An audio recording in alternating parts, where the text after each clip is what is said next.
ஓம் முருகா, வெற்றிவேல் முருகா. வேலுண்டு வினையில்லை, மயிலுண்டு பயமில்லை. என் அன்பு தங்கமே, இன்று உன்னை நினைத்து உன்னுடைய துணை ஒரு மன நோயாளியாகவே ஆகிவிட்டார் தங்கமே.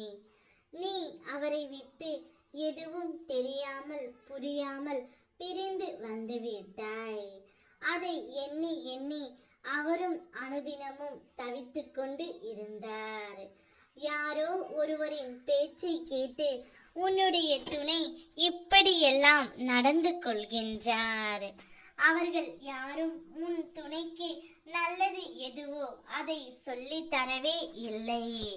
எப்படி உன்னுடன் இருந்து அவரை பிரிக்க வேண்டும் என்பதை மட்டும்தான் அறிந்து கொண்டு இருக்கின்றார்கள். அதை நினைத்து நினைத்து இப்பொழுது உன்னுடைய துணையும் மன நோயாளியாகி விட்டார் தங்கமே. கவலைப்படாதே. உன்னை பற்றி இல்லாததை இருப்பதாக அவதூறாக கூறியவனும், நீ இல்லாத நேரம் உன்னை பற்றி தவறாக புறம் பேசி திரிந்தவனும் அதற்குரிய கூலியை வெகு சீக்கிரம் அனுபவிப்பார்கள் தங்கமே. உன்னை கவலைப்பட வைத்தவர்களை நீ அதிகமாக நம்பும் உன் இறைவன் நான் கவனிக்காமல் விட்டு விடுவேனா என்ன? நீ அவர்களை மன்னிக்காதவரை நானும் மன்னிக்க மாட்டேன்.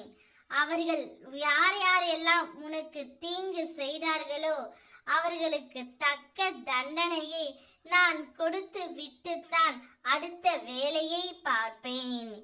என்னுடைய குழந்தை மனம் நொந்து அழுவதை என்னால் பார்க்கவே முடியவில்லை. இப்படி ஒரு கஷ்டத்தையா என் குழந்தை சுமந்து கொண்டு இருக்க வேண்டும்? இனி அவ்வாறு இல்லாமல் நான் பார்த்து கொள்கின்றேன் தங்கமே. நீ அதுவரை பொறுமையாகவும் அமைதியாகவும் இரு. நடப்பது நடக்கட்டும் என விட்டுவிடு.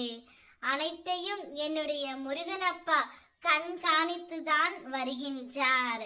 அவர் எல்லோரையும் பார்த்து கொள்வார் என்று என்னுடைய போக்கில் விட்டுவிடு தங்கமே. இப்பொழுது நீ எனக்கு பூஜை மட்டும் செய்து கொண்டே இரு. பிறகு உன் துணையை பற்றி கவலைப்படுவதை நிறுத்து.